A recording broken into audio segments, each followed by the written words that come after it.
नमस्कार. आदरणीय दादा, त्याचबरोबर माजी खासदार सुरेशभाई कलमाडी, डॉक्टर बाबा आढाव, माजी महापौर शांतीलालजी सुरतवाला यांना श्रद्धांजली वाहण्यासाठी मी या ठिकाणी उभा आहे. वास्तविक पाहता दादांना या ठिकाणी श्रद्धांजली व्हावी लागेल असं कधी वाटलं नाही,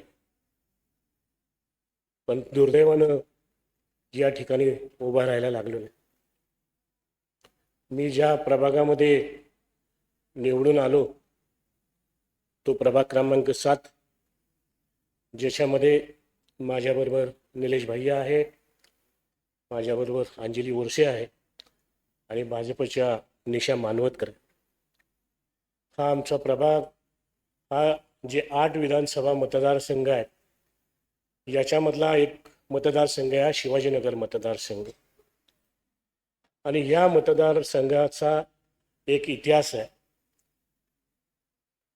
याच्यामध्ये पुणे युनिव्हर्सिटी येतं, BMCC कॉलेज येतं, ॲग्रिकल्चर कॉलेज येतं, गव्हर्मेंट पॉलिटेक्निक येतं, मॉडर्न कॉलेजसारखं कॉलेज येतं, फर्ग्युसन कॉलेज येतं, लॉ कॉलेज येतं, मराठवाडा कॉलेज येतं, सिमला ऑफिस येतं, कोर्ट येतं,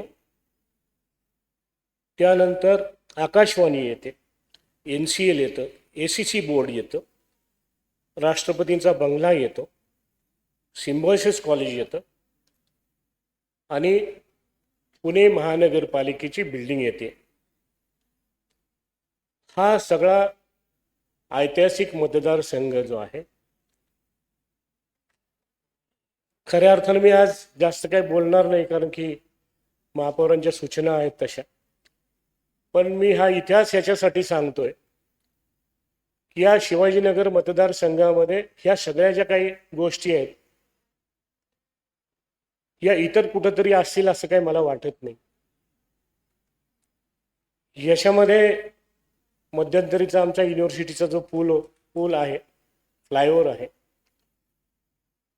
त्याच्यामध्ये अजितदादांचं खूप मोठं योगदान आहे. त्याचं डिझाईन वगैरे करण्याच्या संदर्भातली त्यांच्या अनेक बैठका झाल्या आणि करोनाच्या काळामध्ये तो पूल तोडून नवीन बांधायचा असं त्यांचं विजन होतं. त्याला ट्रॅफिकला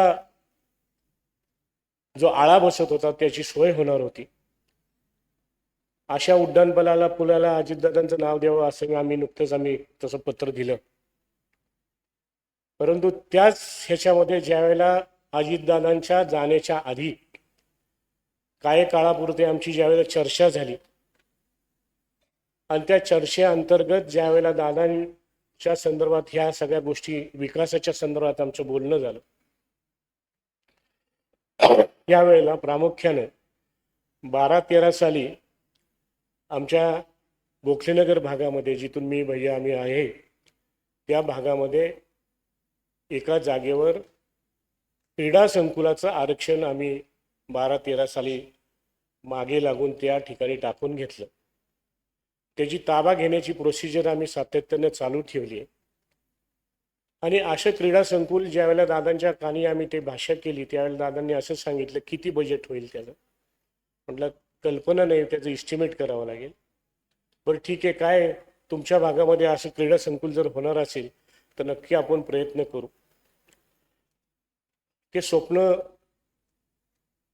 जे आहे ते खऱ्या अर्थानं आम्हाला ते पूर्ण करायचं आहे. त्यावेळेला मी एकटा होतो. आज माझ्याबरोबर निलेश भैया आहे, आमची अंजली आहे, निशा मानवतकर आहे. आणि त्याचबरोबर मला असा विश्वास आहे की हे जे काम करायला आपलं हे जे काय पवित्र सभागृह आहे याची साथ आम्हाला लाभणार आहे.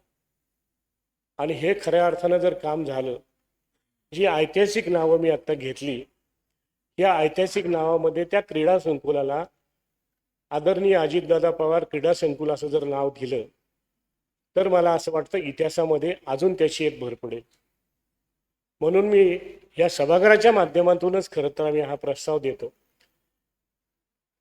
की हे जे काही स्वप्न आहे हे पुरं होण्यासाठी हा प्रस्ताव सगळ्यांनी मान्य करावा.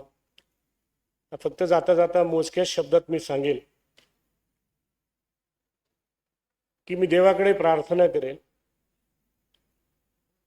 की देवा, तुम्ही आमच्या अजितदादांना डोळे मात्र काळे पांढरे दिले, पण महाराष्ट्राची आणि पुण्याची स्वप्न जी दादांनी पाहिली ती मात्र रंगीत पाहिली. ही रंगीत पाहिलेली जी दादांची स्वप्न आहेत ही पुरी करण्यासाठी आपण ह्या सभागृहाच्या माध्यमातून आणि या सर्व नगरसेवकाच्या माध्यमातून आणि प्रशासनाच्या माध्यमातून केंद्र आणि राज्य सरकारच्या माध्यमातून याची उभारणी करण्याकरता आपण सर्वांनी मदत करावी.